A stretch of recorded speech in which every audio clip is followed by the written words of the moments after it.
In this lesson, we'll cover creating conduit. So the view we currently have open is the section view of an electrical panel layout.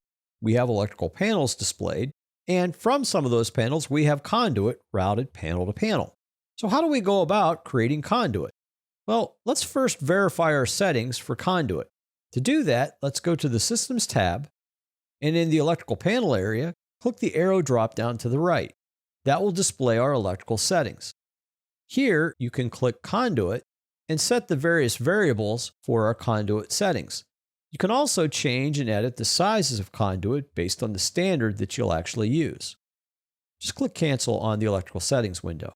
Now, to route our conduit, we can do this in a couple different ways. One is, on the Systems tab, you could choose Conduit, and then start to draw a conduit freely, or selecting panels or other electrical equipment, connect conduit from point to point. Another method is, if you've already drawn your electrical equipment, and that electrical equipment has the ability to accept conduit, you can route it from there.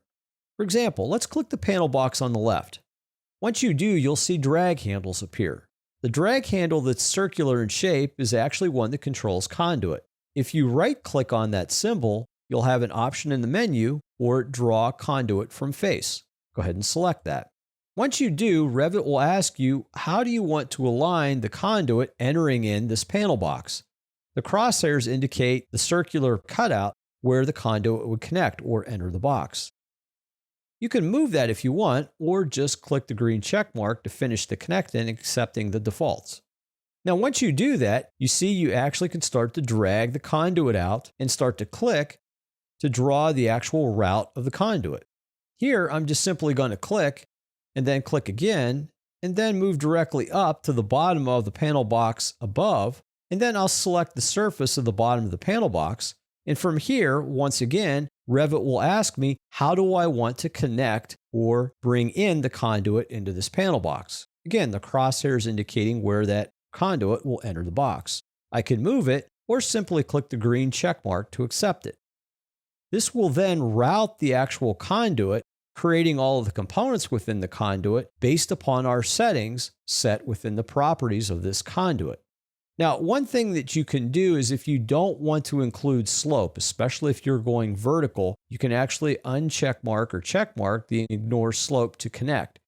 This will produce a different option and a different layout because slope will be ignored, and you'll actually draw the conduit directly from point to point. Click Modify when done. Now, if you select any element of the conduit, you can actually see the properties of the conduit on the left, and if you click Edit Type, these are the variables set for the fittings at various points, such as a bend, a T, a cross, or transition, and what happens if those are created within your conduit. Click OK. Click anywhere in the background to deselect. So as a review, in this lesson, we created conduit.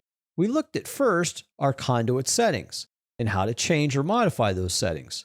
We looked at multiple ways to create our conduit, one by using the conduit command on the Systems tab, or another way is by selecting an electrical equipment that has the capability to connect conduit and routing our conduit from there.